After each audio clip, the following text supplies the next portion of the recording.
ओम नमो भगवते वासुदेवाय। ओम नमो भगवते वासुदेवाय। ओम नमो भगवते वासुदेवाय। ओम नमो भगवते वासुदेवाय। ओम नमो भगवते वासुदेवाय। ओम नमो भगवते वासुदेवाय। नारायणं नमस्कृत्य नरं चैव नरोत्तमं देवीं सरस्वतीं व्यासं ततो जयमुदीरये। नष्टप्रायेषु भद्रेषु नित्यं भागवत सेवया भगवते मुतं श्लोके भक्तिरभक्तिनष्टके मूकं करोतु वाचालं पङ्गुं लघायते गिरिं यत्कृपातमहं वन्दे श्रीगुरुदिनतारणे परमानन्द माधवं श्रीचैतन्य ईश्वरं कृष्णाय वासुदेवाय देवकीनन्दनाय च नन्दगोपकुमाराय गोविन्दाय नमो नमः। इस प्रकार हमें भागवतम का अध्ययन करने से पूर्व भगवान का प्रणाम करना चाहिए। ये भागवतम कौन लिखा है? वेद व्यास जी। तो उनको प्रार्थना करनी चाहिए। तो इस प्रकार हम लोग आज एक बहुत महत्वपूर्ण विषय पे चर्चा करेंगे। हरे कृष्ण, ध्यान दीजिएगा, ठीक है। ये विषय है भगवान ने किस प्रकार प्राचीन काल में ब्रह्मा जी को श्रीमद् भागवतम का शिक्षा दी। और उदाहरण सहित ऐसा है कि ब्रह्म संहिता में तो बोला ही गया है कि ब्रह्मा को भगवान ने कैसे शिक्षाएं दी, परंतु भागवतम में भगवान स्वयं अपने मुख से बता रहे हैं कि हमने ब्रह्मा जी को ज्ञान दी। और ये गुरु परंपरा आज भी चले आ रहे हैं, जो आज वर्तमान समय में इस्कॉन के नाम से इस संसार में विख्यात है। तो इसलिए हमें भगवान के वाक्य पर कभी संदेह नहीं करना चाहिए। और इसमें धीरे धीरे हम आने वाले अगले शनिवार बहुत विशेष कार्यक्रम उस विषय के लेकर थोड़ा ध्यान पूर्वक हम समझने का प्रयास करेंगे, ठीक है। तो हमारे साथ पढ़िए। पूरा माया प्रोक्तम जाय नाभे प्रोक्तम जाय नाभे पद्मे निषन्नाय माना ममादि सर्गे पद्मे निषन्नाय ममादि सर्गे ज्ञानं परं मन महिमा भाषम् ज्ञानं परं मन महिमा भाषम् यत् सूर्य भगवतं वदन्ति यत् सूर्यो भागवतं वदन्ति। ये इसका 3-4 श्लोक 13 का है। भागवतम बहुत सुंदर है, इनका श्लोक गाया जाते हैं, हम पढ़ नहीं पाते हैं लेकिन इनको बहुत मधुर स्वर में गाए जाते हैं और संगीत के साथ। इसलिए भागवतम पढ़ने वाला चीज नहीं, गाने वाली चीज। हरि बोल।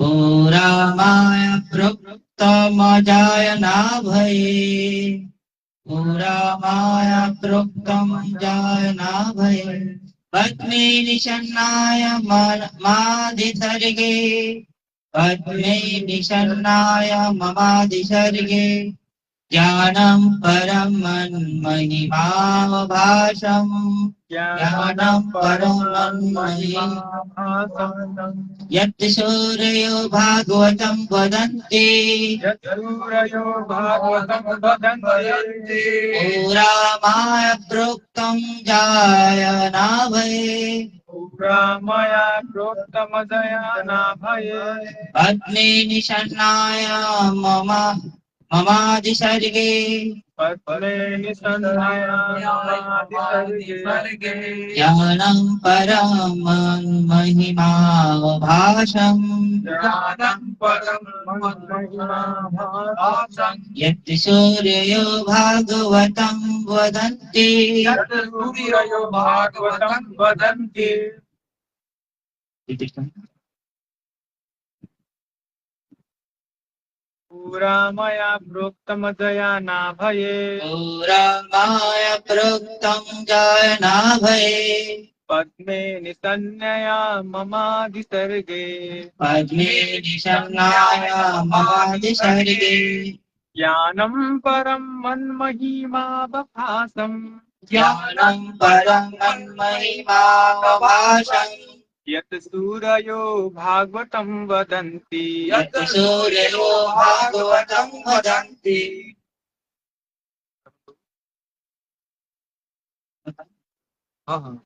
पूरा माया प्रोक्तम जायनाभे पुरा माया प्रोक्तं जायनाभये पदे निष्ण्याय मम दिसर्गे पद्मे निषन्नाया ममादिसर्गे ज्ञानं परं मनम मनम हि माभाषं ज्ञानं परं मन्महिमावभासम् यत् सूर्यो भागवतं वदन्ति यत् सूर्यो भागवतं वदन्ति पूरा माया प्रोक्तं जायनाभे पुरा माया प्रोक्तं जायनाभये पदे निशन्याय मामदिसर्गे पद्मे निषन्नाया ममादिसर्गे ज्ञानं परं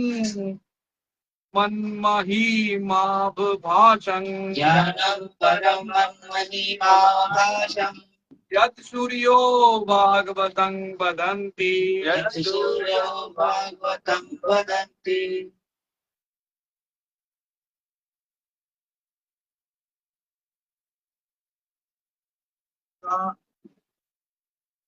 मया प्रोक्तम् अजाय नाभे पुरा माया प्रोक्तं जायनाभये पदे निष्णाय मम आदि सर्गे पद्मे निषन्नाया ममादिसर्गे ज्ञानं परम मत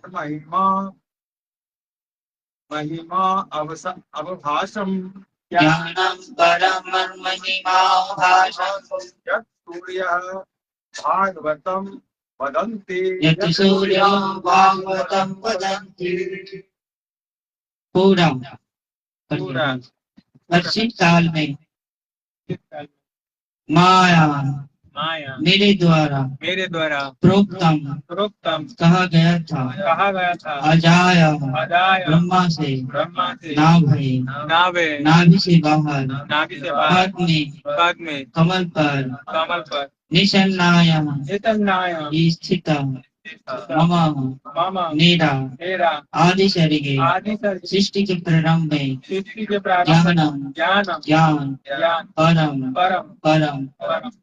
मत महिमा मेरी दिव्य कीर्ति अभाषम जो निर्मल बनाती है यत जिसे सूर्य महाविद्वान मुनि भागवतम श्रीमद् भागवतम वदंती कहते हैं। अनुवाद और तात्पर्य श्री प्रभुपाद जी द्वारा प्रतिपादित। जय गुरु श्री प्रभुपाद की जय।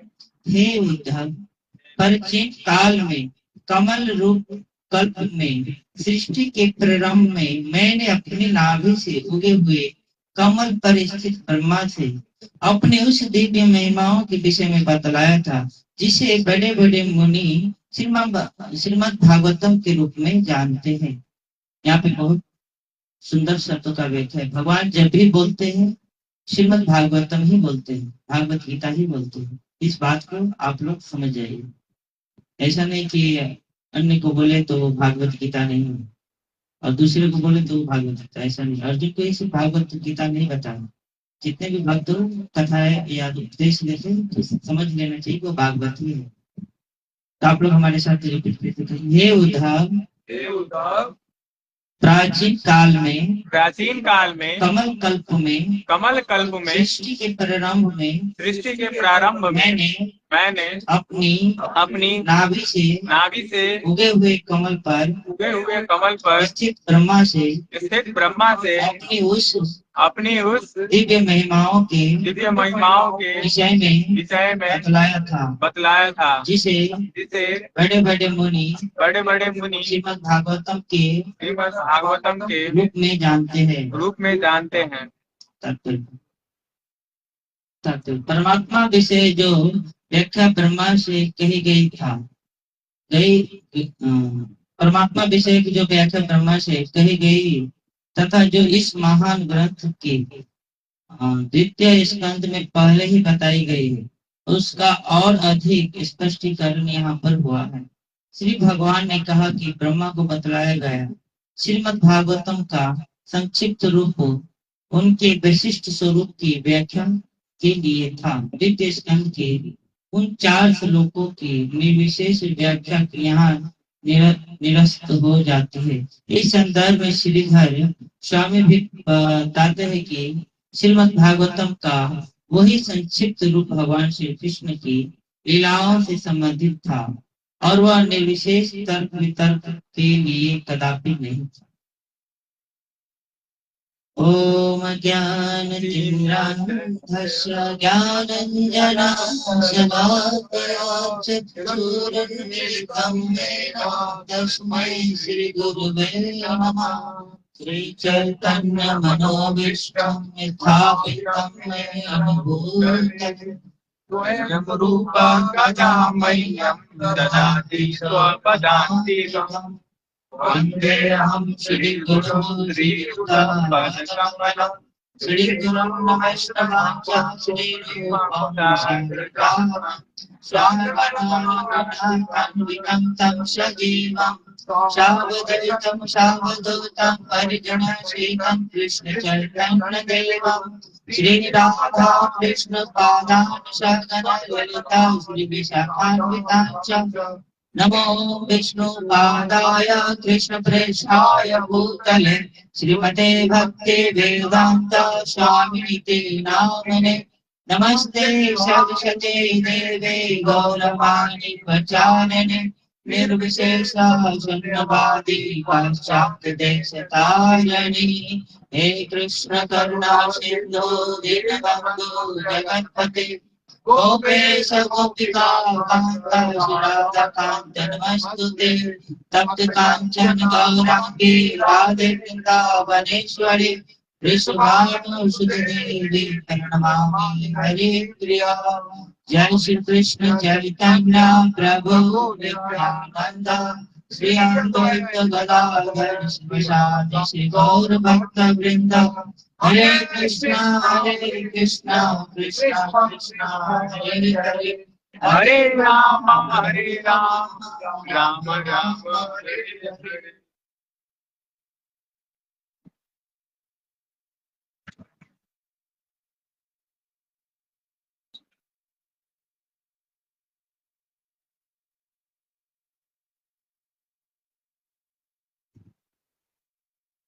हम देख रहे हैं कि यहाँ पे भगवान श्री कृष्ण उद्धव को बता रहे कि किस समय की घटना है जब द्वारका में सभी लोग पिकनिक मनाने के लिए द्वारका के जितने भी भगवान श्री कृष्ण के पुत्र पौत्र अन्य जो भी सदस्य थे सभी बाहर गए थे समुद्र तट पे जहाँ पे उन्होंने बहुत सुंदर और लोग अपना कार्यक्रम जो भी खेल कूद करना था। उसके बाद जो भी है जैसे पिकनिक मनाने जाते हैं ना कुछ कार्यक्रम होता है कुछ प्लानिंग कुछ लोग कुकिंग करते हैं कुछ लोग अलग खेलते हैं। तो इस प्रकार वो लोग क्या किए थे चावल का मदिरा बनाए थे। मदिरा जानते शराब होती है लेकिन शराब निकृष्ट वस्तु से बनाए जाते हैं वो नहीं पीना चाहिए। लेकिन ऐसा नहीं सोचना चाहिए कि भगवान के पास शराब पिया नहीं वो चावल का बनाया था वो दैविक शक्ति के अनुरूप कार्य हुआ था। ऐसा नहीं कि वो लोग दारू पीते थे ये भगवान की इच्छा से वो लोग को इस प्रकार मोहित कर लिए गए थे। कभी कभी भगवान की लीलाओं को देखकर एक अलग सी मन में संदेह होते कि ये कैसे संभव। लेकिन ये जो भी मन को छोड़ देने वाले वस्तु जो लीलाएं होते हैं, उनको समझना पड़ेगा कि ये सरलता नहीं इसमें, इसमें कुछ गुह्य रहस्य है। बताइए कि आप अभी ठीक ठाक है, बोलेंगे लड़ाई करी तो करेंगे? नहीं करेंगे। अभी सब कथा सुनने आए, नहीं लड़ाई कर सकते। प्रभु जी आप क्या बोल रहे हैं, हम लड़ाई क्यों करें बिना काम के? तो ऐसे भगवान का पार्षद जो नित्य मुक्त हो, भगवान में रमन करते हैं। ऐसा नहीं है कि वो हमारे जैसे है, तो 24 घंटा कृष्ण के बिना इच्छा नहीं रह सकते। आप देखेंगे अन्य अन्य कार्य करते हुए, परंतु कार्यरत शरीर रहते हैं, लेकिन वो सारा कार्यरत कृष्ण में रमन करते रहते हैं। वो एक क्षण के लिए कृष्ण से दूर नहीं होते, उनको मुक्त जीव कहा जाता है। और द्वारका में जो रहने वाले वासी थे, वो कोई साधारण व्यक्ति नहीं थे। लेकिन क्या होता है, भगवान जब लीलाएं करते हैं तो पहले एक तिरपाल बिछाते हैं, उस तिरपाल पे नाना प्रकार की सामग्री को उधेल देते हैं। जैसे पहले गांव घर में नाच होते थे, एक तिरपाल बिछाते थे, चारों तरफ पब्लिक बैठते थे, उधर क्या होता था, सब व्यवस्था होती थी। फिर नाच गाना होने के बाद क्या करते, सब समेट लेते। तो इसी प्रकार जब भगवान लीलाएं करते हैं, तो सब पार्षद को इस धरती पे स्टेज बनाया जाता है, उस पर लीलाएं करते हैं। जब जाने के समय होते हैं तो सारे वस्तु को समेट कर ले चले जाते हैं, कोई वस्तु छूटना नहीं चाहिए। तो भगवान इस प्रकार अंतिम लीलाएं कर रहे थे, तो उनकी योग शक्ति से, योग माया अंतरंग शक्ति की योजना से सभी यादव, वृष्णि, भोजवंश, वो सब क्या किए थे, मदिरा पी लिए थे। और क्या हुआ, मदिरा पीने के बाद लड़ाई हो जाता है, होता है ना छोटा मोटा, हम लोग में तो होता है मन मुटाव एक साथ रहने से। उस मन मुटाव को इतना बढ़ा चढ़ा कर बोले कि एक दूसरे से लड़ाई करने लगे, और लड़ाई करते करते सब के सब नष्ट हो गए, सबके सब खत्म हो गए। और जब खत्म हो गए तो भगवान श्री कृष्ण समझे कि अब सब ये लोग कहानी खत्म है, अब कुछ है नहीं करता। तो अभी वो क्या कि पेड़ के नीचे, उनके टहनी नीचे जो होते हैं जड़, उनपे क्या किए, पीठ को अटका लिए और ऐसे एकदम शांत होकर बैठ गए, मानो कि अब किसी वस्तु से कोई मोह ना हो। ऐसे उन्होंने लीलाएं किए, ऐसे अपने आप को बना ली। किसी पूर्व वो पहले निराकार रूप में थे, अभी भी निराकार, तब किसी वस्तु से कुछ लेना नहीं और शांत होकर बैठ गए। उसी समय उद्धव आए भगवान के पास और बहुत विनम्रता से बैठ गए और भगवान के चरणों में प्रार्थना करने लगे। और उसके साथ साथ मैत्रेय ऋषि भी आए थे वहां पे, बहुत उत्कंठा थी कि भगवान अब जाने वाले हैं, जिनकी मुखा रविंद्र से कुछ शिक्षा ले लिया जाए। आप लोग यहाँ पे आते हैं, साधु को संग करते हैं, लेकिन उनसे लाभ उठाने जानकारी नहीं, कैसे लाभ उठाए। कहा जाते शास्त्रों में, यदि वैष्णव का थोड़ा भी संग हुआ जाए, अगर मौका मिले, तो मनुष्य जीवन का गोल क्या है, अपने जीवन का कर्तव्य क्या है, हम इस संसार में क्यों आए हैं, क्या करना चाहिए, मेरा दायित्व क्या है, इन सब विषयों में जिज्ञासा करना चाहिए। हरे कृष्णा। कौन बच्चा हल्ला कर रहा है, आवाज आ रहा है? कृपया करके हम पहले ही बता दीजिए कि हम कथा में हमको बहुत बुरा लगता है जब कोई बच्चा या कोई व्यक्ति डिस्टर्ब करते हैं, तो हमको अच्छा नहीं लगता। आप लोग बाहर में बैठे, बहुत सारा फील्ड है, देखिए 4 बीघा का प्लॉट है, जहाँ भी मर्जी है वहां पे बैठे। भगवान की कृपा से चारों तरफ हरियाली है, आम के गाछ है, आप उधर पेड़ के सहारा में बैठिए। यहाँ पे बैठना भी सोना भी तपस्या है। ये मिथिलापुरी धाम है, इसकी महिमा आप लोग नहीं जानते, परंतु हम आपको बता रहे संक्षिप्त में कि आप यहाँ पे बैठेंगे भी और कुछ बातें करेंगे तो भजन के समान। सोचिए कि ये आप प्रत्यक्ष, यदि हम सचमुच भजन करें, सचमुच हम ध्यान मग्न हो जाए भगवान की सेवा के लिए, तो कितना बड़ी लाभ होगा। इसीलिए शांत होकर सुनिए, बहुत सुंदर है। क्योंकि हम लोग अगर साधु का संग किया, उनसे लाभ नहीं उठाया तो जीवन व्यर्थ है। सारा शास्त्र कहते हैं कि साधु को संग करना चाहिए। साधु संग सर्व शास्त्र कर, लह मात्र साधु संग सर्व सिद्धि है। ये सारे शास्त्र कहते हैं कि साधु संग करना चाहिए। क्यों करना चाहिए? अगर थोड़ा भी उनकी संगति मिल जाए, लहु मात्र साधु संग, तो हमारे जीवन का कार्यकलाप किसी भी संसार में आए, वो सिद्ध हो जाते हैं। बड़े बड़े योगी मुनि ऋषि ये सब ध्यान धरते हैं भगवान की, और हजारों वर्ष नहीं लाखों वर्ष बीत जाते हैं, फिर भी भगवान की कृपा कटाक्ष नहीं प्राप्त होते। आप लोग को सरलता से मिल रहा है, को प्राप्त करने का अपने आप में दृढ़ संकल्प करिए।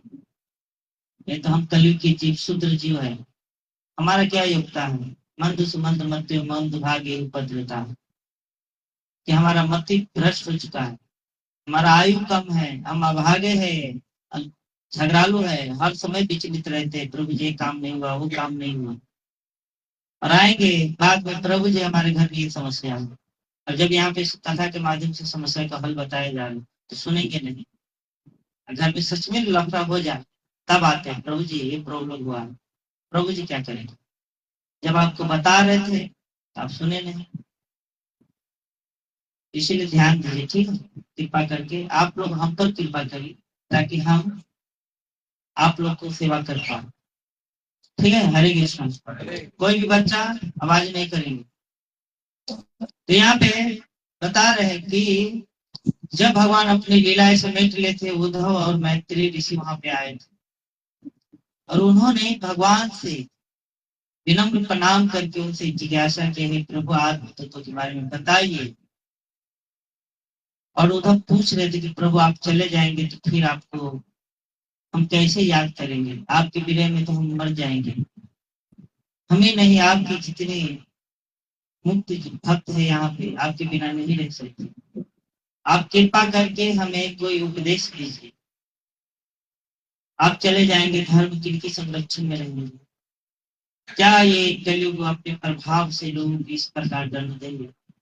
नाना प्रकार के प्रश्न उठते हैं, हर समय जब भी मिलते हैं इन विषयों की चर्चा करते हैं।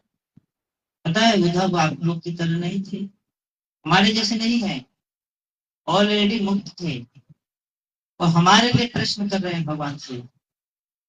समझ रहे हैं क्या? तो हम लोग को जानना चाहिए कि नहीं जानना चाहिए? तो ध्यान से सुनिएगा, हमको अच्छा नहीं लगता जब लोग आप लोग अगर आपस में बात करेंगे तो यहाँ पे भगवान बोल रहे हैं कि हे उद्धव, पश्चिम काल में जब कमल कल्प में जब मैंने इस सृष्टि का परिणाम रचना परिणाम किए थे, बता रहे हैं द्वितीय स्कंद में बता दिए हैं सृष्टि का बारे में। अब यहाँ पे विदुर और मैत्री मुनि के पास जाना, मतलब ये जो अध्याय है विदुर और मैत्री के मिलन होते हैं, उसे पूर्व मैत्री ऋषि को भगवान शिक्षा दे रहे उद्धव और मैत्री ऋषि को। तो पूर्व काल में जब इस सृष्टि को परिणाम हुआ था तो उस समय ब्रह्मा जी के नाभि से नहीं, भगवान की नाभि से ब्रह्मा जी प्रकट हुए थे, और जब ब्रह्मा जी प्रकट हुए थे तो सोचने लगे, जैसे एक बालक बच्चा होते तो उनको अजीब लगता है, उसी प्रकार ब्रह्मा जी जब प्रकट हुए थे तो सोचने लगे कि मेरे माता पिता कौन है, मैं किन से प्रकट हुआ हूँ, मेरे उद्गम का सार कौन है, ये कहाँ से आया? आप लोग को भी ये प्रश्न करना चाहिए, प्रभु मैं इस संसार में क्यों आया, क्या करने आया, मेरा उद्गम कौन किया है, हमें क्या करना चाहिए, मेरा कर्तव्य क्या है? ब्रह्मा जी हमको शिक्षा दे रहे हैं, और उस प्रकार उन्होंने अपने स्रोत को खोजा। आप लोग भी जैसे खोजते खोजते इसको जनकपुर धाम में आ गए इसको, और ब्रह्मा जी खोजे, उनको कोई स्रोत नहीं मिला क्योंकि उनको भक्त संग नहीं हुआ। लेकिन आप लोग को भक्त संग हुआ तो स्रोत मिल गए ना। राधा श्याम सुंदर देखिए कितने सुंदर लग रहे हैं, आप लोग ध्यान से देखें राधा श्याम सुंदर को, कितने सुंदर लग रहे हैं। रोज भगवान को नए नए श्रृंगार होते हैं, भगवान रोज सजते हैं, संवरते हैं कि मेरे भक्त आएंगे और मुझे दर्शन, मेरे दर्शन करने आएंगे, और मैं भी उनका दर्शन दूंगा, और मैं भी उनका दर्शन करूंगा। तो आप लोग भी सच संवर कर आइए, ऐसे नहीं आना है, तिलक लगाना है, गले में कंठी माला हो, हाथों में माला झोला हो, स्वच्छ कपड़ा लगाए हो, सुंदर श्रृंगार करना चाहिए, और सुंदर रूप से आना चाहिए। दरिद्र की तरह नहीं आना चाहिए कि हम भिखारी, भिखारी कोई नहीं है। अरे कृष्ण जैसी संपत्ति अगर किसी को प्राप्त हो जाए वो भिखारी है। संसार में सबसे बड़ा अमीर व्यक्ति वही है जिनके पास भक्ति रूपी धन है। तो आना चाहिए रोज, अपने को भी सजाना चाहिए और भगवान को दिखाने के लिए। अगर भगवान को दिखाने के लिए अगर सजा रहे तो सही है, और भगवान के अलावा अन्य के लिए दिखाने के लिए सजा रहे तो बहुत खतरनाक है। कुछ माता जी लोग क्या करते हैं, नए गहना खरीदते हैं तो लगा लेते हैं, बहुत सुंदर लगते हैं, और क्या करते हैं, आचार में उसी को जलाएंगे, और बार बार बहुत गर्मी लग रहा है, बहुत खुजली हो रहा है, बार बार ऐसे करेंगे, ऐसे करेंगे, मतलब दिखाएंगे, देखो कि हमारे गले कोई तारीफ कर करो, हमारे गले में बहुत सुंदर है। इस प्रकार नाना प्रकार के लोग जो मन अंदर में मन में चलता है, कुछ दिन अब इस क्या बात करते हैं, हम ऐसे थोड़ी नहीं, हम तो भगवान के लिए हैं। भगवान के लिए कितना आते हैं आपका हृदय जानते हैं, कृष्ण जानते हैं, इसीलिए आप छल न करें। क्योंकि हम हमारे लिए कृष्ण सजते हैं, तो क्या हम कृष्ण के लिए नहीं सज सकते? क्या हम उनके लिए अपने आप को श्रृंगार नहीं कर सकते? करना चाहिए। हमारा श्रृंगार क्या है? सोना चांदी नहीं, तिलक होना चाहिए 12 अंग में, शरीर के 12 अंग में तिलक होना चाहिए। इसको नारायण कवच कहा जाता है। आप कृष्ण लीला में जब पढ़ोगे भागवतम में, तो उसमें बताया जाता है कि जब भी कृष्ण पर कोई आपदा होते थे, तो माता यशोदा, माता रोहिणी उनकी गाय की गोबर से 12 जगह तिलक लगाते थे, और भगवान से प्रार्थना करते थे एक मंत्र, ओम केशवाय नमः, ओम नारायणाय नमः, ओम माधवाय नमः, ओम गोविंदाय नमः, ओम विष्णवे नमः, ओम मधुसूदनाय नमः, ओम त्रिविक्रमाय नमः, ओम श्री भावनाय नमः, ओम श्री धराय नमः, ओम ऋषिकेशवाय नमः, ओम पद्मनाभाय नमः, ओम दामोदराय नमः, और बचे हुए शेष तिलक को माथे पर रखकर ओम वासुदेवाय नमः करना चाहिए। इस प्रकार हमारा शरीर पूरी तरह सुरक्षित हो जाता है। नारायण कवच। कभी कभी आप देखते होंगे कि भक्त लोग कहीं भी बैठे रहे और वो जगह कितना भी खराब क्यों ना हो, उनको प्रभावित नहीं करते। क्यों? क्योंकि जब हम तिलक लगाए रहते हो, कंठी माला है, हाथों में जप माला है, मुख में और हृदय में राम नाम, तो क्या होता है कि बुरी शक्ति हमारे आसपास नहीं भटकती। और देखते होंगे भूत किसको पकड़ते हैं? जो अशुद्धता में रहते हैं, नंग धरंग रहते हैं, टॉयलेट करते हैं, हाथ गोड़ नहीं अच्छे से धोते हैं, बासी खाते हैं, चलते हैं पैर में इतना मोटा वो कचरा लगाए रहते हैं, उन लोगों को भूत पकड़ते हैं। सुने कोई भक्त सबको भूत पकड़ते हैं? कोई भक्त लोग आत्महत्या करते हैं? नहीं करते, क्योंकि वो लोग शुद्धता में नहीं करते। तो आप लोग को भी यही करना चाहिए। और इस प्रकार भक्तों का दर्शन करना चाहिए, भगवान को दर्शन करने आना चाहिए। ठीक है, तो अगले शनिवार को आप सबको अच्छे से तिलक लगाना है। यहाँ बालेश्वर में तिलक मिलता है, आप लोग ले लीजिएगा, और लकड़ी से करिए, हाथ से नहीं होते तो लकड़ी से करिए। और माता जी पहले कुमकुम लगाया करते थे, आते थे ना कुमकुम, तो ऐसे सुंदर श्रृंगार करिए, अपने आप को सजाइए ठाकुर जी के लिए। ठाकुर जी को बहुत सुंदर लगते जब भक्त लोग अपने आप को सजाकर भगवान को दिखाने के लिए, तब वो सुंदर लगते, बहुत अच्छा। जो तिलक लगाते पता है, उनका चेहरा जैसा भी हो, देख पुरुष जैसा लगता है। तो इसी प्रकार हमें क्या करना चाहिए? भगवान के भक्तों के पास आना चाहिए और भगवान को तो दर्शन करना चाहिए। जैसे ब्रह्मा जी अपने उद्गम खोजने गए, उनको नहीं मिले, क्यों? क्योंकि भक्तों के संग नहीं था। और हमारे पास भक्तों का संग मिला तो राधा श्याम सुंदर प्रत्यक्ष मिल रहे हैं, दिखाई दे रहे हैं, तो वही मेरे उद्गम है। इस प्रकार हमें क्या करना चाहिए? ब्रह्मा जी सबसे सीखना चाहिए कि हमें अपने प्रयास से ठाकुर जी को नहीं खोजना चाहिए। किनके प्रयास से खोजना चाहिए? भक्तों के प्रयास। तो फिर ब्रह्मा जी ने उनको जब कोई आधारभूत नहीं मिला, बहुत वर्षों वर्ष तक खोजे अपने उद्गम को, नहीं मिले उनका। कमल नाम का जो छोर है वो मिल ही नहीं रहते, अंतिम छोर कहाँ से पकड़, क्योंकि भगवान अपने आप को छुपा लिए थे। तो ब्रह्मा जी थक कर और अपने कमल के आसन पे जाकर बैठ गए, और जैसे बैठ गए तो जल में तप तप आवाज आया। ब्रह्मा जी इतना बुद्धिमान थे, समझ गए कि तपस्या करने के लिए बोले। हम लोग को बार बार बोलते जप करो जप करो, क्या प्रभु जी यही उम्र हो गया है, बुढ़ारी में ना जप करेंगे? बुढ़ारी में बोले प्रभु जी हमारा लड़का का शादी हुआ है, हमारा बहू लोग बिल्कुल नहीं है बुद्धिमान, घर के सामान ऐसे फेंका रहे, लोग उठा कर ले जाए लेकिन ध्यान नहीं देते हैं, बच्चे लोग छोटे छोटे हैं, क्या करें प्रभु जी, बहुत परेशानी है, क्या नाम जप करे, हमारा बच्चा ही सबको यही नाम जप कर लेते हैं, इन्हीं को देखभाल करने में समय निकल जाता है। प्रभु जब हम ना रहे तो घर के सारा सामान पुरुष उठा के ले जाएंगे, होता है ना ऐसे समस्या। जब भी नाम जप करने के लिए बोलते प्रभु हम नहीं जपते हैं, अभी समय नहीं हुआ। कब समय है? जब जागे तब सगे, जब हम ज्ञान हो जाए, हमारी चेतना हृदय में वापस आ जाए, भक्तों का संग मिले, तो हमें समझ जाना चाहिए कि हमें तपस्या करने के लिए कहा जा रहा है। हरे कृष्णा, क्या है बिचारी है? बातें नहीं करना है, बिल्कुल नहीं करना है बातें। तो ब्रह्मा जी क्या किए? दैविक वर्षों तक 100 वर्ष तक तपस्या की। तपस्या करने के बाद उनकी चेतना हृदयों में भगवान सबके हृदय में पास करते। किनके हृदय में भगवान नहीं है बताइए, हाथ उठाइए तो। किनके हृदय में भगवान नहीं है? सबके हृदय में है ना। ब्रह्मा जी के हृदय में भी भगवान है, सूत्र चिंटी के अंदर भी भगवान है। अंडांत रस्तु परमाणु चयांत रस्तु गोविंद आदि पुरुषम तमहम। भगवान परमाणु के अंदर में भी पूर्ण रूप से विद्यमान है। समझ रहे हैं?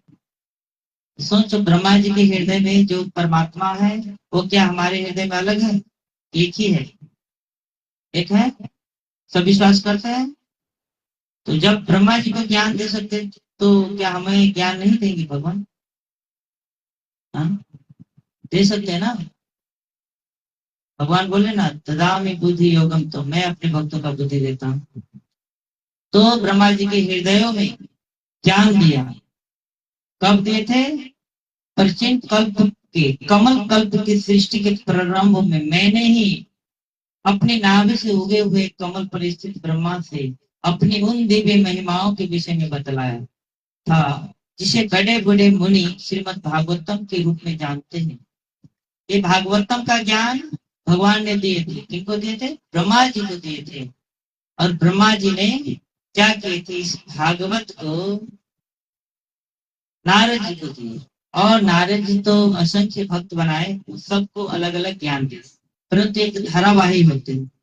देखेंगे एक आचार्य के पास बहुत ज्यादा शिष्य होते हैं, उन शिष्यों का चयन हुआ करते थे, और उनमें से जो श्रेष्ठ शिष्य होते थे उनके कंधे पर उन संप्रदाय का दायित्व उनके कंधे पर दिया जाते थे, और वो यथावत भगवान के उपदेश को गुरु परंपरा के माध्यम से आगे विस्तार करते रहते। ऐसा नहीं कि सभी शिष्यों को ये उत्तरदायित्व देते थे कि तुम ही बढ़ाओ, प्रचार करने के लिए बोलते थे, लेकिन गुरु परंपरा को आगे बढ़ाने का शक्ति उनको नहीं देते। इसी प्रकार आज के समय में 32वां आचार्य श्रीमद ऐसी भक्ति वेदांत स्वामी श्री प्रभुपाद जी प्रकट हुए इस कलयुग में, और उन्होंने हरिनाम का प्रचार किया। और आज श्री प्रभुपाद जी की कृपा से जन जन मानव के कल्याण के लिए हर देश, हर स्थान, हर जगह हमें इस्कॉन के माध्यम से कहीं ना कहीं भक्त मिल जाते हैं, और बहुत सुंदर रूप से हमें इतना प्रेम से। बताइए कि कोई भी मठ मंदिर ऐसा है जहाँ पे आप जाते हैं वहां पे श्रीमद् भागवतम या भागवत गीताओं की शिक्षा दी जाती है? इस्कॉन के छोड़ के ऐसा कोई भी मंदिर है? जाइए, बाबा जी लोग को प्रणाम करिए, कुछ प्रसादम दीजिए, कुछ दक्षिणा दे दीजिए, वापस अपने घर वापस चले आइए। वो शिक्षाएं नहीं देंगे। अगर आप बात करोगे तो राजनीति का बात करेंगे, और नहीं ज्यादा काम नहीं तो चलो बैठ कर थोड़ा एक दो हाथ खेल लेते हैं ताश, होता है ना ऐसे। और नहीं तो कुछ कुछ बाबा है तो गांजा पीते हैं। अरे तुम मेरा चेला बनोगे, तुमको बहुत अच्छा प्रसाद खिलाएंगे। क्या प्रसाद खिलाएंगे? शाम को आना। और वो गजेरी बना देते हैं। बताओ इसे क्या, किसको लाभ होने वाला? ऐसे गुरु से किसको लाभ होने वाला? किसी को लाभ नहीं होने, बल्कि समाज को नुकसान ही होने वाला। तो इस प्रकार जब ब्रह्मा जी इस धारावाहिक को गुरु शिष्य परंपरा द्वारा प्रवाहित किए, और आज प्रभुपाद जी की कृपा से हर मनुष्य के पास वहीं से बैठ के प्रणाम कर सके माता जी, वहीं से भी बैठ के कर सके, जरूरी नहीं आगे बैठ के। तो इस प्रकार उन्होंने प्रभुपाद जी की कृपा से आज सारा विश्व में इस्कॉन के माध्यम से श्रीमद् भागवतम का प्रचार हो रहा है।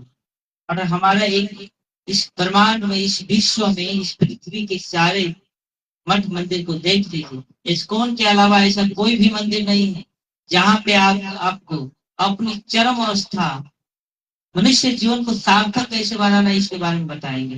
हरि हरे बोल। कृष्ण। ध्यान दीजिए, इधर उधर दिमाग लगाएंगे तो कुछ फायदा नहीं है। चले जाइए बाहर में, अच्छा से दिमाग लगाइए। बहुत सारे लोग लगा रहे हैं आगे, बाहर नहीं जाते। अभी क्या आप बता रहे थे? बताइए तो, कौन बताएंगे आगे? पीछे के माता जी सब अभी हम क्या बताए थे? नहीं मालूम। इस प्रकार इस्कॉन के माध्यम से आज देखिए वैदिक भक्ति को किस प्रकार 24 घंटा भक्तों को इस कार्य में, भक्ति के कार्य में लगाया जा रहा है। जानते हैं आप यहाँ पे भक्त लोग कितना बजे उठते हैं?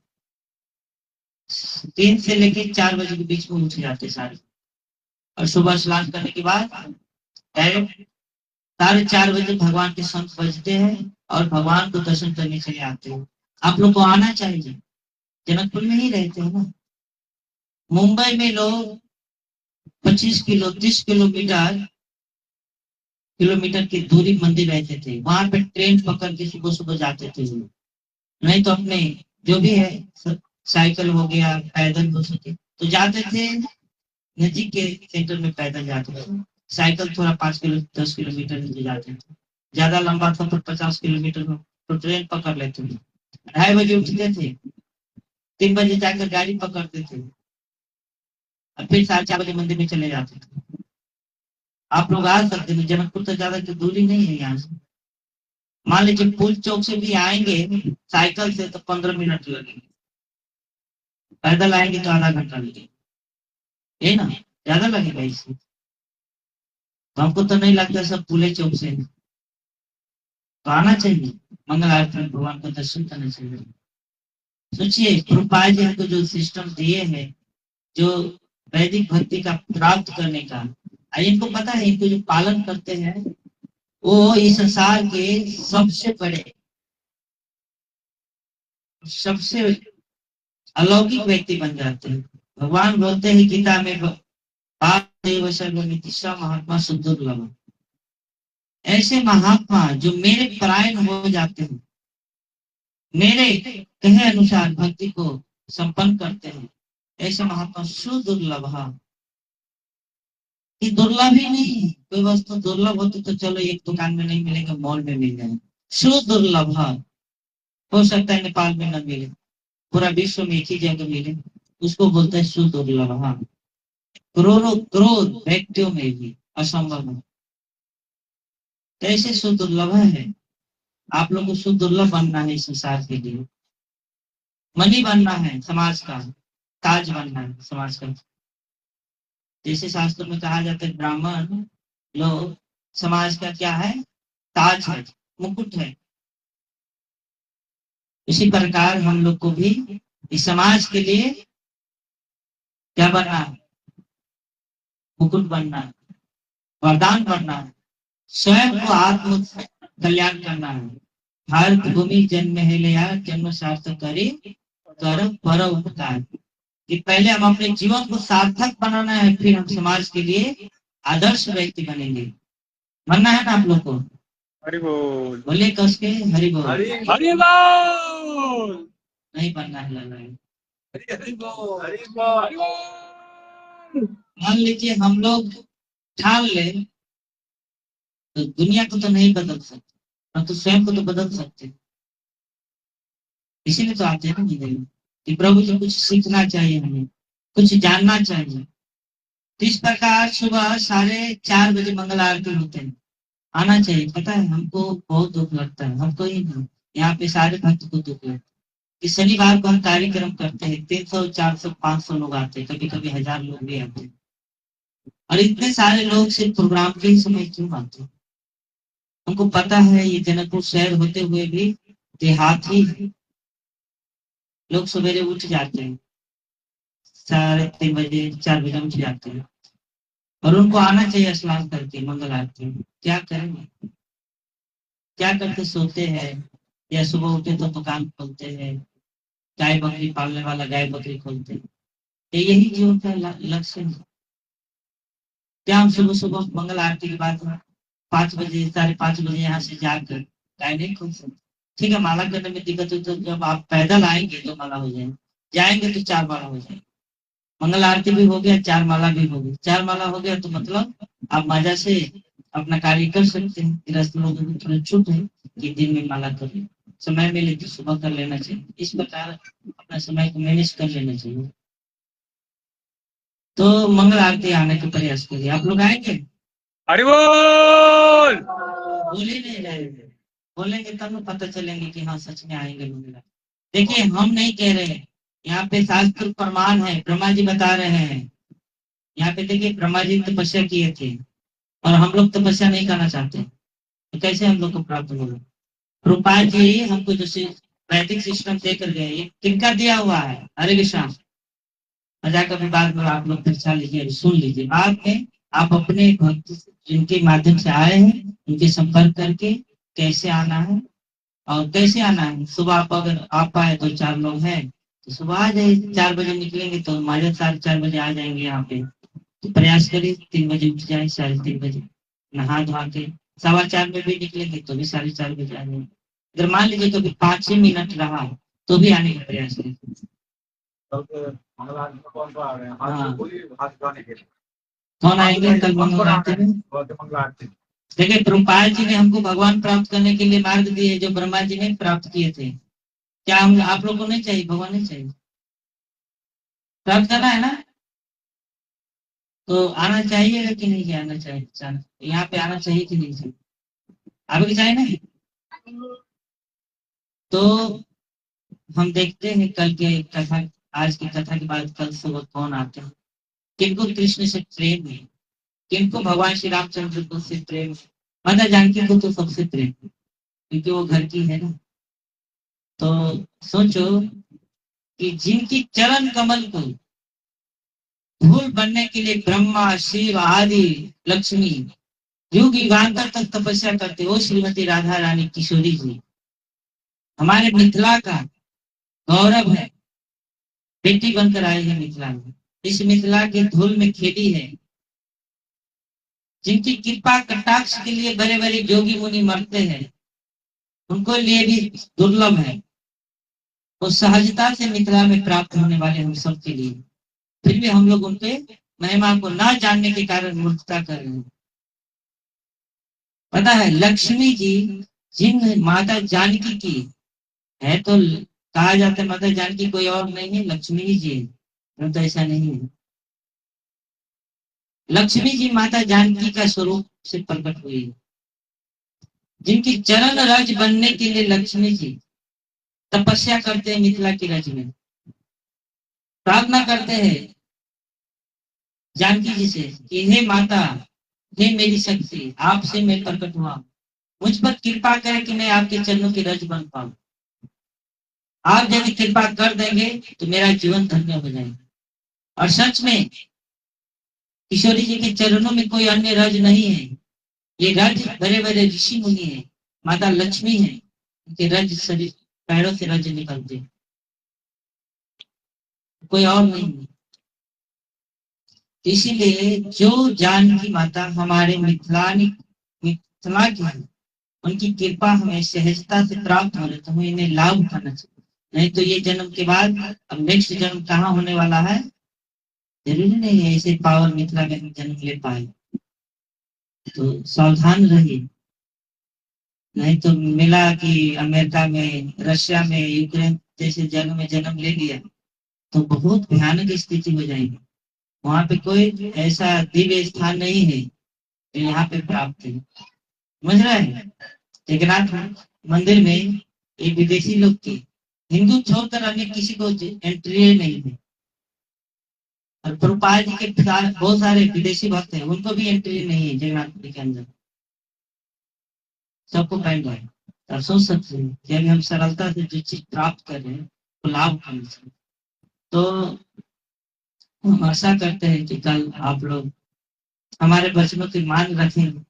प्रभुपाद जी को पसंद करने के लिए आप लोग अपने सुखद निंद्रा को त्याग कर मंगल आरती आने का कष्ट करेंगे। हरि बोल। और उसके बाद क्या करना है? मंगल आरती के बाद नाम जप करना है।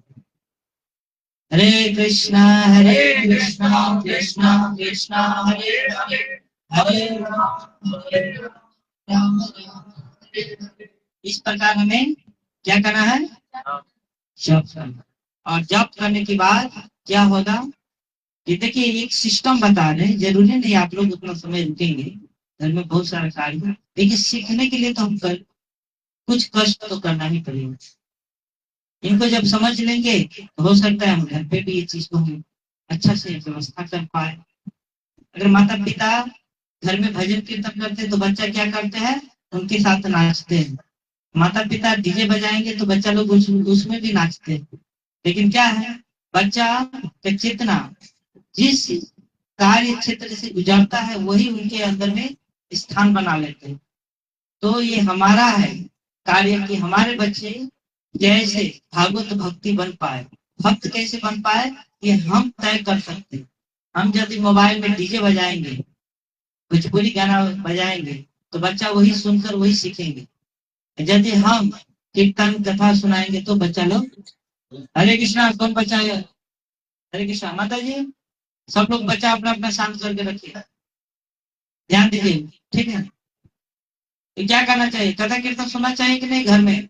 हरि बोल। कि सास पुतों का लड़ाई झगड़ा जो होता है आज के सीरियल में, नया नया तरीका निकालना चाहिए कि कैसे घर को फोड़ना है। वही सीखना है? नहीं सीखना है तो क्या करना चाहिए? कथा कीर्तन सुनना है।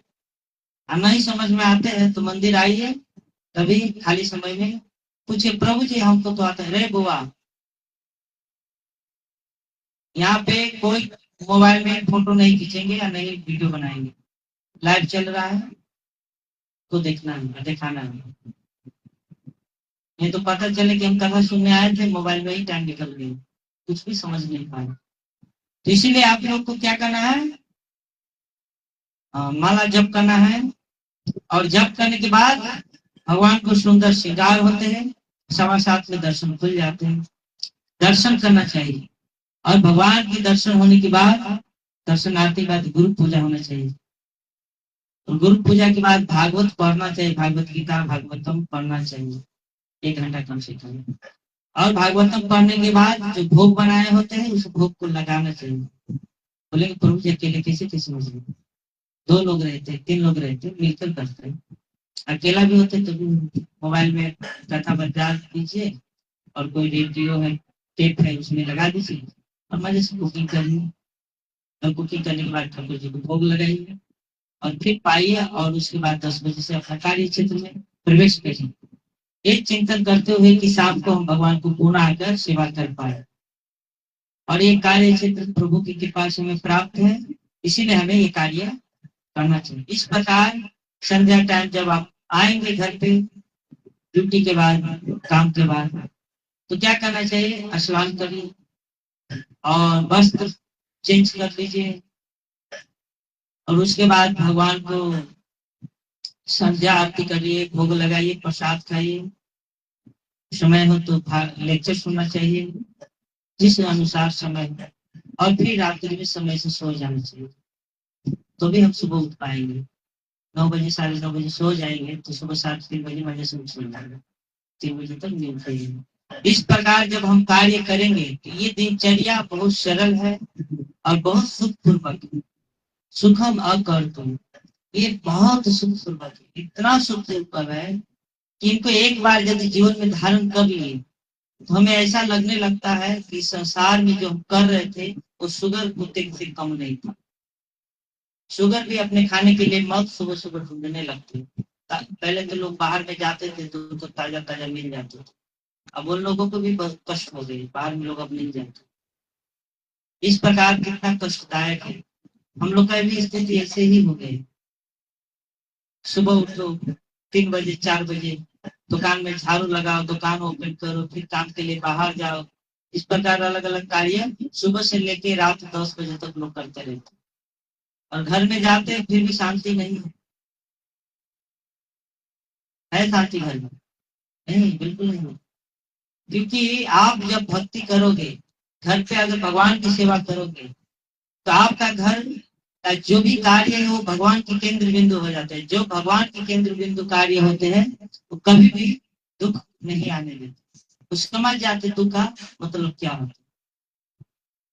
जो भक्त होते हैं तो दुख आने पर क्या करते हैं, भगवान की कृपा समझते हैं कि हमें बहुत भयंकर दुख होने वाले थे, भगवान की कृपा से छुटा मिला। और सुख आते हैं तो भी वो भगवान का गुण गाते हैं कि प्रभु हम पर कितना कृपा किए। इस प्रकार भक्त अपने आप को लगाते हैं। तो इसी प्रकार ये जो परंपरा जो चले आ रहा है, ये प्रभुपाद जी ने ये सिस्टम दिए हैं। सुबह 3:30 से लेकर मंगला आरती से लेकर रात सोने तक हमें क्या क्या करना चाहिए। भागवतम पढ़ना चाहिए, कथाओं सुनना चाहिए, इस प्रकार नाम जप करना चाहिए। तो क्या ये दुखद है? मान लीजिए तो अब आप बैठ कर नाम जप कर रहे हैं, हरे कृष्णा कृष्णा कृष्णा हरे हरे, हरे राम राम राम हरे हरे। क्या कष्ट हो रहा है नाम जप करने? कष्ट हो रहा है? नहीं, नहीं होता है कष्ट। तो नाम जप करिए। और इस प्रकार अभी बैठ कर कथा सुन रहे, क्या कष्ट हो रहा है? नहीं ना हो रहा। मान लीजिए आपको जंगल भेज देंगे, और जंगल में कौन रहते हैं? बड़े बड़े हिंसक पशु रहते हैं। वहां पे बोलेंगे जाओ भगवान को ध्यान करो, कर पाएंगे? क्योंकि हमारा मन विचलित है। सांप को देखेंगे तो डर जाएंगे, क्या होगा अब मेरे साथ। तो उसी समय सांप काट मार देंगे। पता है सांप किनको नहीं काटते हैं? जो निर्भय है, निर्विघ्न है, तो सभी में परमात्मा को देखते हैं। उनकी चेतना कृष्णमय होते हैं। उनको सांप नहीं काटते, उनको बाघ नहीं खाते, उनको किसी प्रकार का भय नहीं होता, इसीलिए वो निर्भय हो जाते हैं। तो किसी प्रकार का कष्ट नहीं होता। लेकिन हमारा चेतना ऐसा है क्या? नहीं, नहीं। तो जंगल में जाएंगे तो क्या होगा? और वहां पे पानी भी नहीं मिलेगा, खाने को भी नहीं मिलेगा, क्या रह पाएंगे भूख से? एक दिन एकादशी कल करना पड़ेगा, तो लगता है बाप रे क्या हो गया, मर गए। प्रभु जी क्या एकादशी, 15 दिन पे आते तो भी हालत खराब हो जाती। तो जंगल में तपस्या कर पाएंगे? बोलिए, कौन जाएंगे जंगल में तपस्या करने के लिए? हाथ उठाइए तो जाइएगा जंगल में। ऐसे भाव में नहीं बना होता है।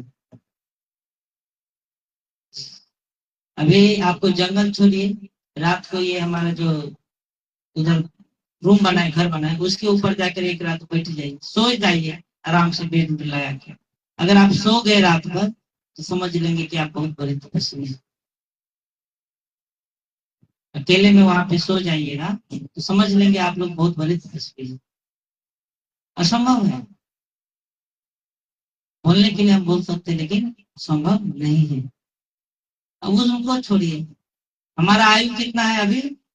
70-75 हो गया है। यज्ञ करेंगे तो हजारों साल यज्ञ होता है, क्या वो संभव है? कर पाएंगे? मान ली सारा व्यवस्था है फिर भी हमारा आयु नहीं है, यज्ञ भी की तो सकते।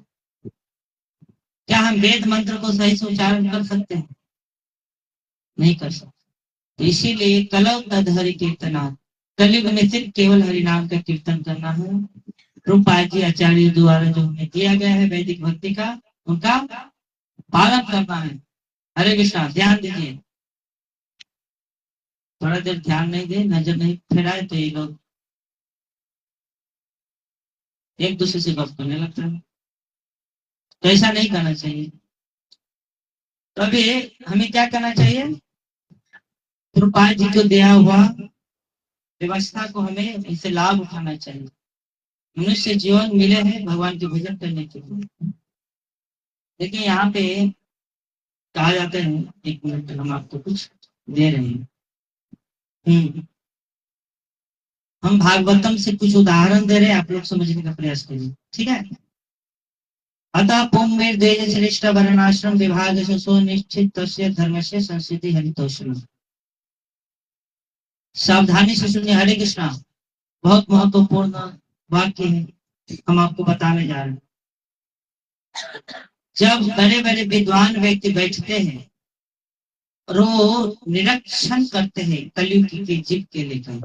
तो कहा जाता है, हे द्वेष श्रेष्ठ, हमने जो भी मंत्रणा की है उनके निष्कर्ष क्या निकलता है कि वर्णाश्रम धर्म के अनुसार अपने कर्तव्य को पूरा करने से जो परम सिद्धि प्राप्त हो सकती है वो है भगवान को प्रसन्न करना। हरे कृष्णा कृष्णा कृष्णा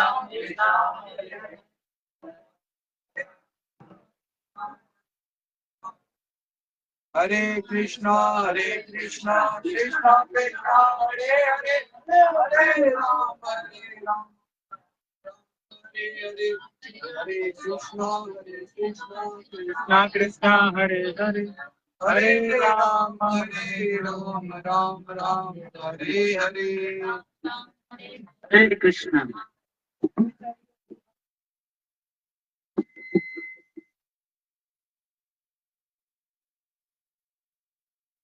हरे कृष्णा हरे कृष्णा। तो यहाँ पे बता रहे हैं कि जितने विद्वान लोग बैठकर इस कलयुग के प्रारंभ में शुद्ध गोस्वामी, नैमिषारण्य के ऋषि, 88,000 ऋषि और सब मिलकर मंत्रणा किए। उन्होंने बताया कि इस समय कलयुग के लिए क्या श्रेष्ठ है, क्या मनुष्य समाज की स्थिति कैसा है, इन लोगों के लिए सबसे उत्तम उपाय बताया जाए। तो उन्होंने एक दूसरे से सलाह करने के बाद बता रहे हैं कि वर्णाश्रम धर्म के अनुसार अपनों कर्तव्य को पूरा करने से जो परम सिद्धि मिलता है वो है भगवान के अपने अंत समय में स्मरण करना, प्रसन्न कर लेना। अंत समय में तो नहीं, पता नहीं, लोग बोलेंगे प्रभु जी अंत में ही नाम ले लेंगे, ऐसा नहीं है। कि यहाँ पे बोलते हैं कि अपने जीवन भर में तपस्या, यज्ञ, नाम, जप जो भी है उन कर्तव्य को पूरा करने के बाद भगवान को प्रसन्न कर लेना। यही है वास्तव में मनुष्य जीवन का लक्ष्य, भी यही होना चाहिए। भगवान को प्रसन्न करना है कि नहीं आप लोग को? हरि बोल। यहाँ पे हम नहीं बता रहे, देखिए शुद्ध गोस्वामी और नैमिषारण्य के ऋषि मुनि बता रहे हैं। हम बोलेंगे तो प्रभु जी आप लोग तो क्या इस्कॉन वाला है, जो मन में आएंगे आप अपने हिसाब से बताएंगे, ऐसा नहीं है। देखिए शास्त्रों में वर्णन है, अपनी मर्जी से हम नहीं बता रहे। और आगे भी बोलता है, तस्माद् केन मनसा भगवान सतताम पति सर्वतव्य कीर्तितव्य च ध्येय पूज्य च नित्यदा। अतएव मनुष्य को एकाग्र चित्त से उन पूर्ण पुरुषोत्तम भगवान के विषय में निरंतर श्रवण, कीर्तन, स्मरण तथा पूजन करना चाहिए, जो भक्तों के रक्षक है। हम लोग अपने रक्षा के लिए अलग अलग व्यक्ति के संरक्षण में जाते हैं, वास्तव में हमारा वास्तव में रक्षा कौन करेंगे? जो भक्तों की रक्षा करते वही हमारा रक्षा कर सकते हैं। परित्राणम साधूनाम, जो साधु समाज को रक्षा करते हैं वही हमारे रक्षा कर सकते हैं। तो हमें क्या है, दुष्ट बनना कि साधु स्वभाव बनना है? साधु स्वभाव बनेंगे तो परित्राणम साधूनाम, दुष्ट स्वभाव बनेंगे तो क्या बोलते हैं, विनाशाय च दुष्कृता, तो दुष्टों को विनाश कर देते भगवान। तो भगवान के हाथों से हमारा उद्धार होना चाहिए कि हमारा विनाश होना चाहिए? हाँ, तो उद्धार के लिए क्या करना पड़ेगा? यहाँ पे देखिए बता रहे हैं कि हमें एकाग्र चित्त से उन पूर्ण पुरुषोत्तम भगवान के विषय में निरंतर श्रवण, कीर्तन, स्मरण तथा पूजन करना चाहिए। यहाँ पे तो मन लगता नहीं, कथा में आते हैं एक दूसरे से गप्पे मारते हैं, समस्या है ना। हरे कृष्णा, बच्चे लोग शांत हो जाए, वो बच्चे लोग को शांत करिए तो सारे बच्चे लोग को बाहर का। तो इस प्रकार देखिए हमें सुत गोस्वामी और नैमिषारण्य के ऋषि मुनि हमें बता रहे हैं, भक्ति का मेन उद्देश्य बता रहे हैं, मनुष्य जीवन का परम उद्देश्य बता रहे हैं कि भगवान को प्रसन्न कर लेना ही जीवन का सफलता है। और उन्हें प्राप्त करने, उन्हें प्रसन्न करने के लिए क्या करना पड़ेगा? तो निरंतर उनके बारे में सुनना है, कीर्तन करना है, सुनना, अभी कथा सुन रहे हैं, हम किसी को बताएंगे तो उनको कीर्तन होते हैं, या हम एक साथ में बैठकर हरि नाम का कीर्तन कर सकते हैं। और बाद में ये कथा सुनने के बाद आप लोग जब रोड पे जाइएगा प्रसाद लेने के बाद, एक दूसरे में उनके बारे में छलफल करना है, उसको स्मरण कहा जाते हैं। या हमारे साथ कोई ना हो तो मन ही मन उनके मर्म को समझना है। समझ रहे हैं कि नहीं समझ रहे हैं? अभी क्या है, कोई समस्या होगा, प्रभु जी हमारे घर में ये प्रॉब्लम है, उसी के बारे में सोच सोच के मरे जा रहे हैं। नहीं, चिंता नहीं करना है, चिंतन करना है। चिंता करोगे तो चिता पे चले जाओगे, चिंतन करोगे तो परमानंद को प्राप्त करोगे। इसीलिए चिंता नहीं करना है। यदनुध्यासना युक्त कर्म ग्रंथि निबंधनम छिदंती को विदितस्य को न कुर्यात कथा रति। कहा जाता है कि हाथ में तलवार लेकर बुद्धिमान मनुष्य भगवान के स्मरण करते हुए कर्मों के बंधे हुई ग्रंथि को काट देता है। क्या करते हैं? कर्मों की बंधी हुई ग्रंथि को तलवार से काट देता है बुद्धिमान व्यक्ति। और जो ऐसा कौन व्यक्ति है जो उनकी संदेश के प्रति ध्यान नहीं देते? कौन मूर्ख व्यक्ति है जो भगवान के उपदेश के प्रति ध्यान नहीं देते? जो बुद्धिमान व्यक्ति है उनको क्या करते हैं? कर्मों की ग्रंथि को काट देते हैं। बताइए कि बुद्धिमान व्यक्ति अपनी भक्ति की तलवार से, अपनी गुरु के प्रति समर्पण की तलवार से, गुरु के प्रति निष्ठा की तलवार से संसार की बंधी हुई कर्म ग्रंथि है उसकी जंजीरों को काट देते, नष्ट कर देते हैं। तो इस बारे में जानने के बाद भी कौन मूर्ख होगा जो भगवान के उपदेश के प्रति ध्यान नहीं देगा? बताइए, हम लोग अगर भगवान के उपदेशों के प्रति ध्यान नहीं दे रहे हैं तो हम लोग मूर्ख है, महामूर्ख है।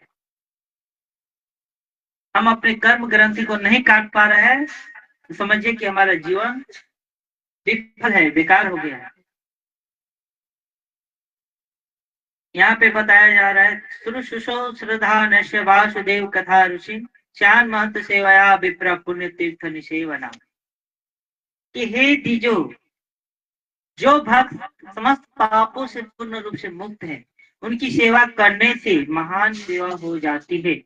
ऐसी सेवा से वासुदेव की कथा सुनने के प्रति लगाव उत्पन्न होते।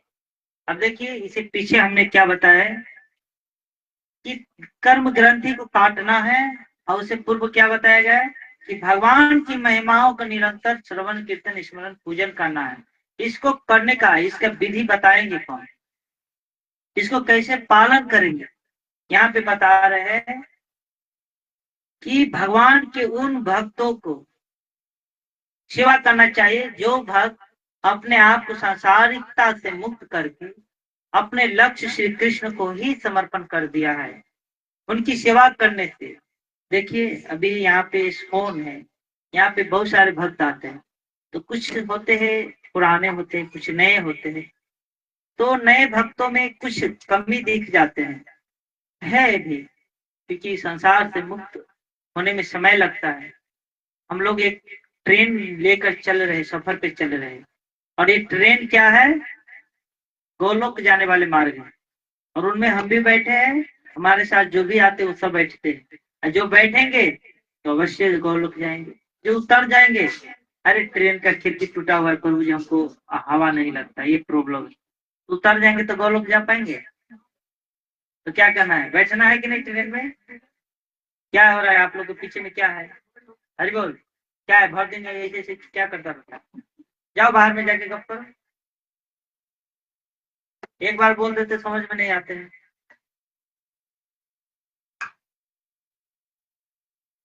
तो इस प्रकार अगर हम ट्रेन में बैठेंगे तो क्या होगा? वो लोग चले जाएंगे। तो उसमें जस्ट हम लोग बैठे हैं। अब क्या है कि अभी हम लोग का स्थिति ऐसा है कि सब अभी स्ट्रगल कर रहे हैं, सफर पे निकले हुए हैं। तो भूख प्यास सताएंगे ही, कमी कमजोरी रहेंगे ही शरीर में। तो उनको कमी कमजोरी देखकर हमें इग्नोर करके नहीं चले आना।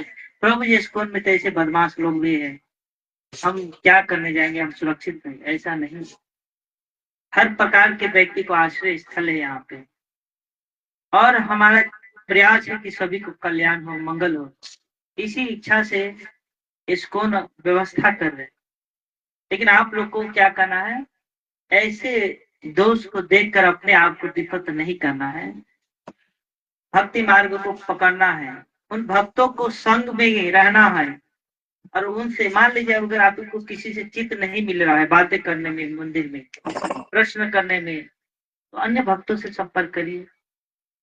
ऐसा तो नहीं है कि इस्कॉन में आपके योग्य भक्त ना हो, संभव नहीं। रूपाल जी ने बहुत बड़ा संस्था खोले हैं, पूरा विश्व में हर जगह जगह आपको मिल जाएंगे, आपको भक्त बहुत मिलेंगे। इसीलिए आप लोग को भक्तों से प्रेम करना है, उनसे लगाव रखना है, उनसे प्रश्न करना है। हो सकता है आपकी मन की बातें वो बता दे, कोई ना कोई होगा आपके हृदय पे मिल जाए। तो आप लोग प्रयास करिए और उन भक्तों की सेवा करिए, क्योंकि जो भक्त एक बार भगवान के नाम लेते हैं वो सारे पापों से मुक्त हो जाते हैं, उनका कोई पाप नहीं रहती। यहाँ पे लिखा है कि जो भक्त समस्त पापों से पूर्ण रूप से मुक्त है। कौन मुक्त नहीं है यहाँ पे बताइए तो, कौन किनका पाप मुक्त नहीं हुआ है, हाथ उठाइए तो। आप लोग सभी पुण्य आत्मा है, जिन जिन को अभी भी लगता है कि हम पापे हैं तो अपना अपना हाथ उठाइए तो। मानते हैं अपने आप को पापी? नहीं होना चाहिए। पता है भगवान की एक नाम लेने से इतने सारे पाप नष्ट हो जाते हैं कि जितना हम पाप करोड़ों जन्म में कर नहीं सकते। तो हमने यहाँ पे भागवत सुन रहे, तो कैसे हम लोग पापी हुए? आपको भगवान के शब्दों में, भगवान के वाक्य में विश्वास नहीं है, इसीलिए हम भ्रमित हैं। एक स्टोरी बताते, ठीक है? सुनेंगे, कथा सुनेंगे? हरि बोल। एक बार भगवान शिव जी और माता पार्वती थे, तो वहां पे शिव जी गंगा के बारे में व्याख्या कर रहे थे कि गंगा इतनी पतित पावनी है कि हर प्रकार के जीवों को उद्धार करने वाली है। तो माता पार्वती बोले कि प्रभु इतनी सुंदर कथा बता रहे हैं, इस कलयुग के सारे जीव को तो सहजता से कल्याण हो जाता होगा। बोले ऐसा नहीं, वो पतित पावनी जरूर है, लेकिन सभी को कल्याण हो जाए ये संभव नहीं। बोले वो कैसे? बोले चलो मेरे साथ, तुम कुछ मैं बता देता हूँ, वो करते रहना। शिव जी क्या किए, एक और व्यक्ति का रूप धारण कर लिया और गंगा नदी के स्नान करने के बाद जो मार्ग होते थे वापस जाने वाला, एक ही मार्ग होते थे घाट के आगे, उस मार्ग में माता पार्वती ने बहुत सुंदर युवती के रूप धारण कर लिए, एक संसारिक स्त्री जैसा बहुत सुंदर रूप, और पति जो है शिव जी और रूप धारण करके वहां पे लेट गए। और मतलब शरीर में नाना प्रकार के चमड़ी वाला जो रोग होता है ना, हाँ वैसे रोग उत्पन्न कर लिए थे और वहां पे वो बैठी थी। तो माता पार्वती इतनी सुंदर थी, वहां से जो भी लोग धनिक भी आते थे, गरीब भी आते थे, उनको पास जाते थे, बोलते हे युवती, इस पुरुष के साथ, ये पुरुष कौन है, आप इनके साथ क्या कर रहे हैं यहाँ पे?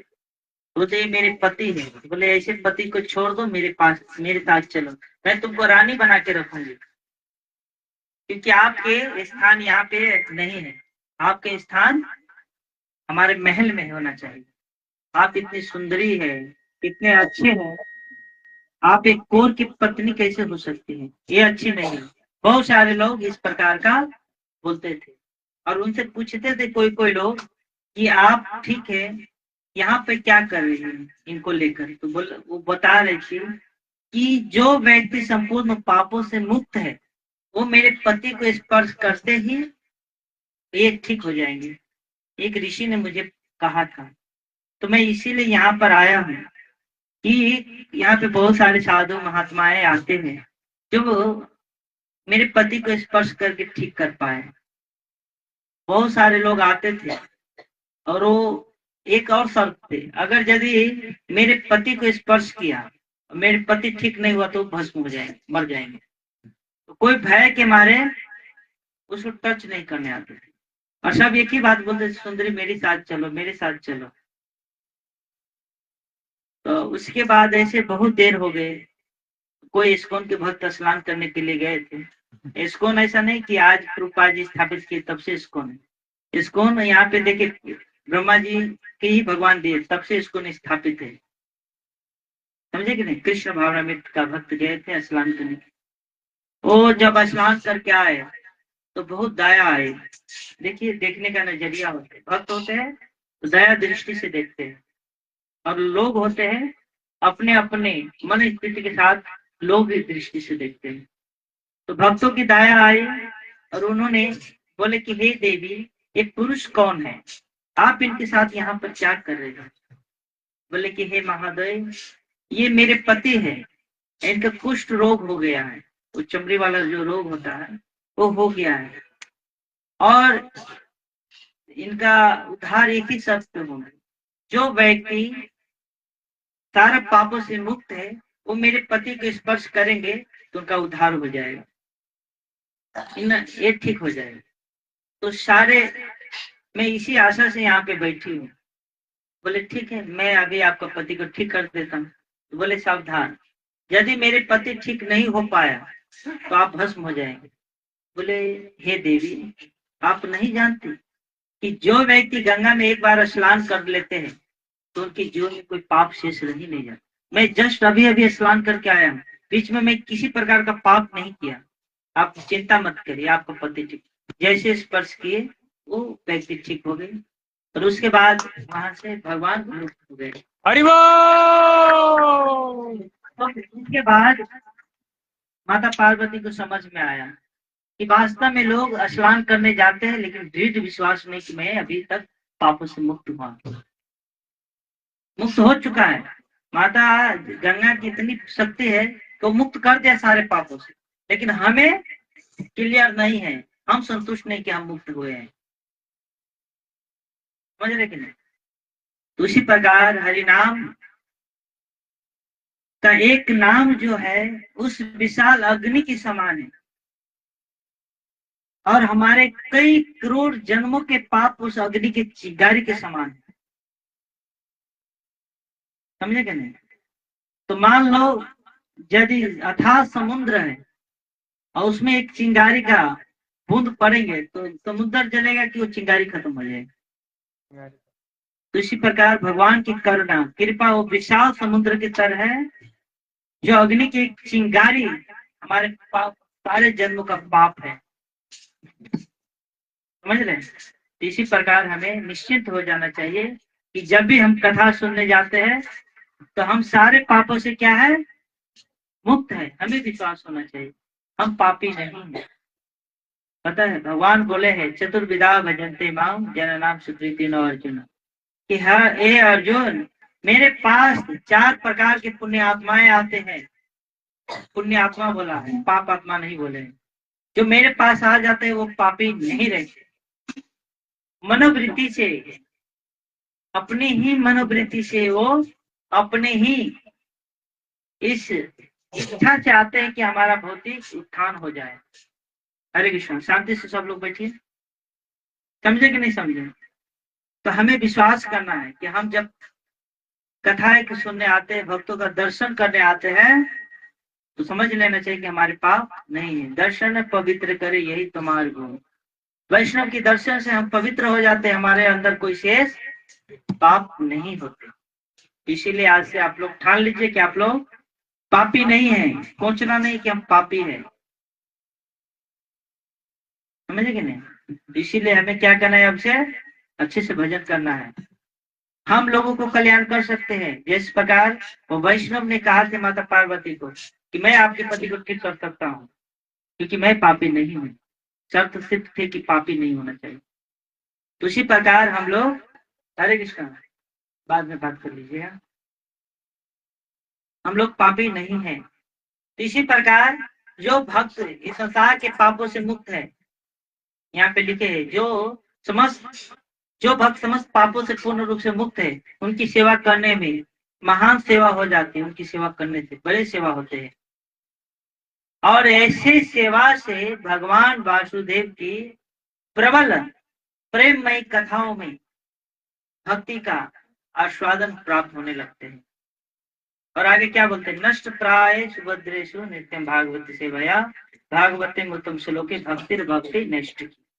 भगवान की कथाओं में नियमित उपस्थित रहने तथा शुद्ध भक्तों की सेवा करने से हृदय के सारे दुख लगभग पूर्णतः विनष्ट हो जाते हैं, और पुण्य श्लोक भगवान में अटल प्रेमा भक्ति स्थापित हो जाती है, जिनकी प्रशंसा दिव्य गीतों से की जाती है।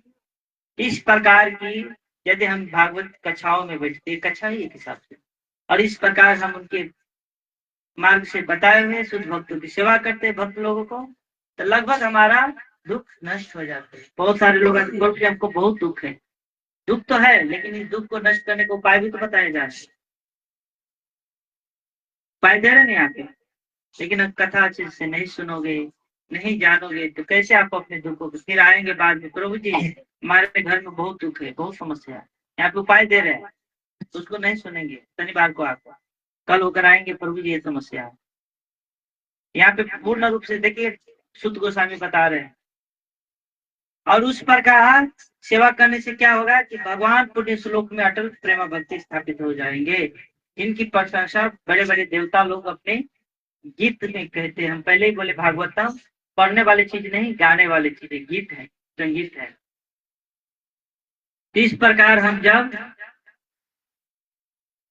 यहाँ पे फिर से बताया जा रहा है, एवं प्रसन्न मनुष्य भागवत भक्ति योगतः भागवत तत्व विज्ञान मुक्त संघर्ष जाए थे। इस प्रकार शुद्ध तत्व में स्थिर होकर जिस मनुष्य का मन भगवान की भक्ति के संसर्ग से प्रसन्न हो चुका है होता है, उसे समस्त भौतिक संगति से मुक्त होने पर भगवान का सही वैज्ञानिक ज्ञान प्राप्त हो जाता है। अब यहाँ पे क्या है, बहुत सारी चीजें शुद्ध तत्व में स्थित होना पड़ेगा।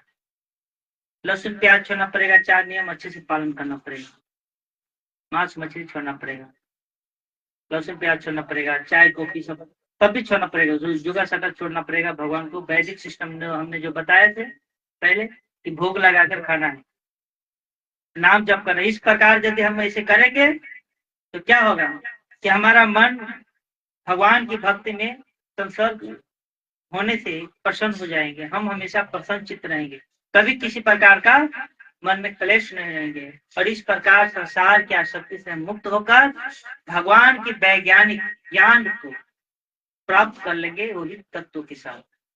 और इस ज्ञान को प्राप्त करने के बाद क्या होगा, क्या होगा आगे, विद्यते हृदय ग्रंथि सिद्ध्यन्ते सर्व संशया क्षयन्ते चास्य कर्माणि दृष्टायो आत्मनीश्वरे। कि इस प्रकार हृदय की बंधी हुई गांठ क्या होगा, खुल जाएगा, भिद जाएगा और सारे संशय नष्ट हो जाएंगे। बहुत सारे लोग आते हैं, प्रभु जी भगवान कृष्ण ही है, हम क्यों माने, अन्य भी तो हो सकते हैं, वैज्ञानिक ये बोलते हैं, साइंटिस्ट ये बोलते हैं, ये सारा संशय क्या होगा, खत्म हो जाएंगे। और इस प्रकार क्या होगा, आत्मा को जब स्वामी के रूप में हम देखने लगेंगे तो सारा सकाम कर्मों की श्रृंखलाएं समाप्त हो जाएगी। जो भी हमारे पूर्व कर्मों के कारण जो हमारा कर्म फल संचित है, पाप पुण्य, ये सारा श्रृंखलाएं समाप्त हो जाएंगे।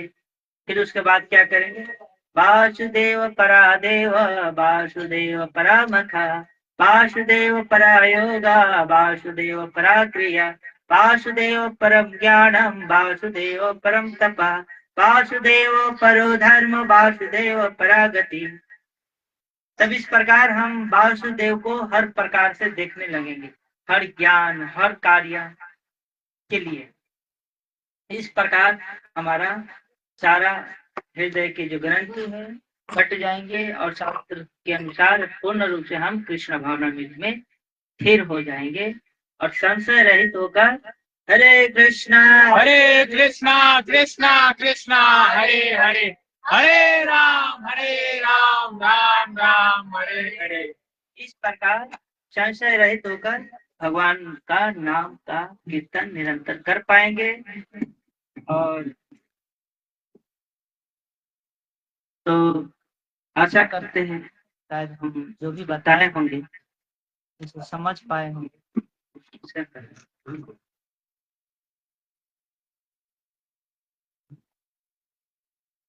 हरे कृष्ण।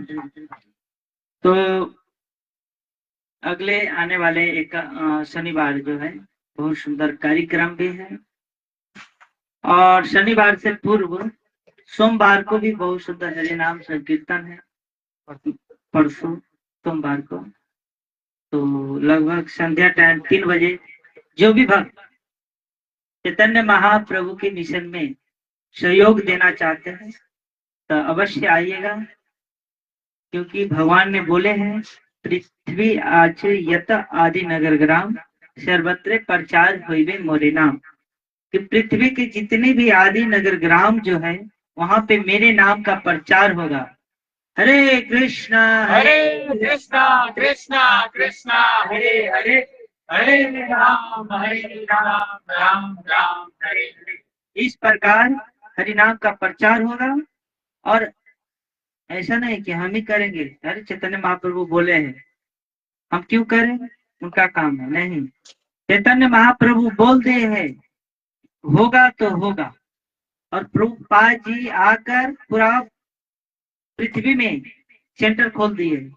अब प्रचार करने के लिए अभी भी बहुत शेष जगह है कीर्तन करने के लिए। देखिए प्रभुपाद जी अकेले पूरा विश्व में हाथ लगा दिए, थोड़ा थोड़ा जगह बचे है हम लोग के लिए, तो उनमें हमें भाग लेना चाहिए। ऐसा मत सोचिए कि हम नहीं करेंगे तो नहीं होगा। भगवान ने कहा है तो कोई न कोई आकर इसमें योगदान देगा, या भगवान स्वयं आकर इसको पूरा करेंगे।